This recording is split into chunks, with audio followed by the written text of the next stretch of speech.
Day one of the NBA play-in tournament is in the books, and so far, so good in terms of my picks. 2 for 2. The Orlando Magic get the win today, and so do the Warriors.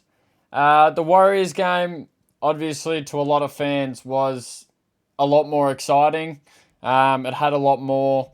It was the game that I tuned into all 48 minutes of. It was the much better game by far, but I think a lot of people sort of predicted that. It was always going to be the better game of the two. Atlanta, I didn't know. I didn't like their chances. But yeah, Trae Young played pretty dreadfully. I think he had 20 plus points, but his field goal percentage wasn't there. Onyeka Okongwu seemed like basically a non-factor on the floor. He just didn't impact winning today like he usually does. Dyson Daniels, I think he had 10 rebounds or so, but he really just didn't have that Dyson Daniels effect that we thought he would have, getting the steals and doing those sort of things on the floor. It just looked like to me that they were not on the floor and they weren't contributing to a win because they just didn't look like they wanted to win. They looked really flat as a team. You got to give props to the Orlando Magic. They were ready to play. To be honest, their top two guys in Paolo and Mo Wagner, or Franz Wagner, sorry, pretty bad. Paolo in the first half, I think he made one field goal, and it was just like a 2-foot layup off, I think it might have been a fast break. He just, nothing. And somehow they were still up 20 points at halftime due to Anthony Black, who Anthony Black off the bench came in and hit a 3-point jump shot straight off the bell. After the timeouts, continued to score. Cole Anthony came off the bench and gave 26 points because for whatever reason, Atlanta just didn't want to guard his jump shot. And Cole Anthony, like I said yesterday, is a very streaky player. And when he is on, he is on. And today he just happened to be on. He was hitting jump shots, was getting to the ring as he does. Former dunk contest participant. We know he actually can dunk the ball and finish the ball. So for him to come out and have the performance he did was huge for the Magic. Really well in the end, Orlando. There's not really many bad things I can say about them. Their top two guys can play better, and I think that's the main takeaway from this game, is that they've won a game even though they've played by far their best game. Paolo can play heaps better. Franz Wagner can play much better. Wendell Carter had an absolute game today, by the way. He just dominated the glass. It really stems from Atlanta having no Jalen Johnson, having no Clint Capella. It leaves a lot of size out of their lineup. And it really showed today because Orlando just dominated the glass. They got rebound after rebound. Atlanta, by the end of the third quarter, looked really flat, to be honest, even though they had brought the lead down to 6. To me, they never looked like winning it. Shaq was on the halftime show saying that the Hawks were dead, so it really puts into perspective how much confidence a lot of people had in this team. Atlanta Hawks fans, take another hard one. Trae Young, as an offensive superstar as he is, continues to give not much on the defensive side of the ball. They try to hide him behind Dyson Daniels and Onyeka Okongwu, but you can only hide him for so long. And he's really a non-factor on the defensive side of the ball, being 6 foot and not the most strength-built person in the world. It's really hard for him to compete on that end of the floor. And then if he's not giving you the production that you expect from him on offense, it makes him a really hard player to really, put in the lineup. Hard day for Atlanta Hawks. There's really nothing they could have done about it. I said that the Orlando Magic were going to be the better team, and it just turned out that they did. It ended up being a 25-point margin in the end, which in playoff game standards is a pretty big blowout, to be honest. That game, that's really all I have to say about that game. I missed the second quarter and the third quarter because I wasn't really tuned into it too much. The fourth quarter, I paid a bit of attention to, but once that lead got out to like 15 plus, I was just like, well, the game's over. There wasn't really much you could talk about, especially with the scrub time at the end as such. Really doesn't mean a lot. For the other game out west, complete other story. Jar goes down with an ankle injury. There's a talking point there for that. Props to Jar for getting back out on the court because, to be honest, the Grizzlies, as good as they were today and as good as Desmond Bane was today, they weren't a chance without Jar at least on the floor. So for him to get back out on the floor was huge for them. Desmond Bane played a hell of a game. I said yesterday that if he plays well, he is going to keep them in the game.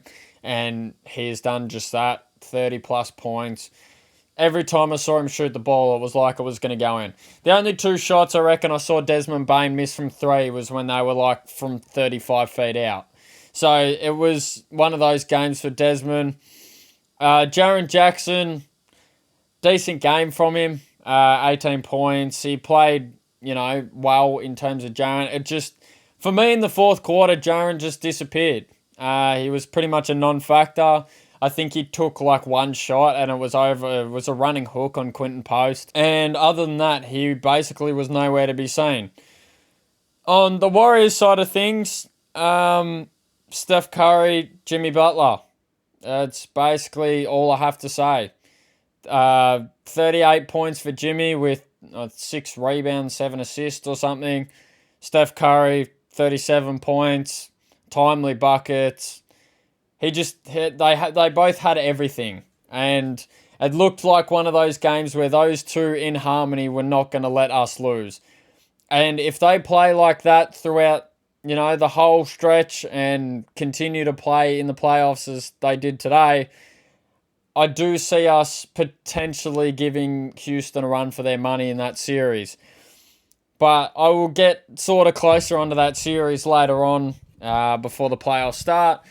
But, yeah, they are playing unreal basketball. Draymond fouled out close to the end of the game.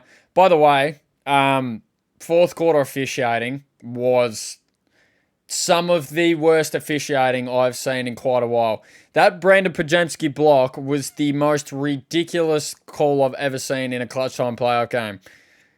Brandon has gone up, he's made clear contact with the ball, and they've called a foul.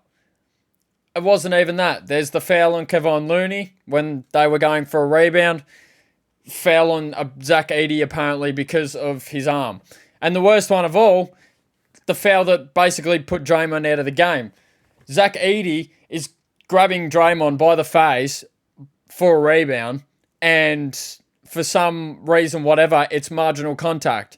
Even though in the NBA, I thought it was like the whole point of the rule and the whole point of flagrant fouls and it was to protect players' faces. When Zach Edey is going up for a rebound and he's grabbing Draymond by the face, and they're still calling a foul on Draymond because it's marginal contact to Draymond, it's just ridiculous to me. Like, it was one of the worst calls I've seen in a while.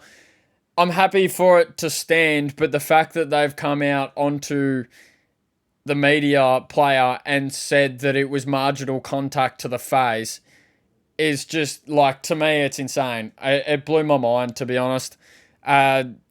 We still got the win somehow.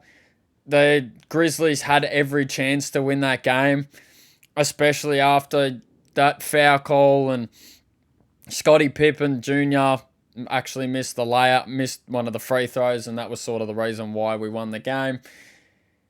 But it was legitimately all it deserved. When Brandon goes up and makes one of the most impactful plays of the game and gets called for a foul, it was insane. Really great game. The Grizzlies will play in a couple of days, and as I said, I think the Grizzlies will take that one.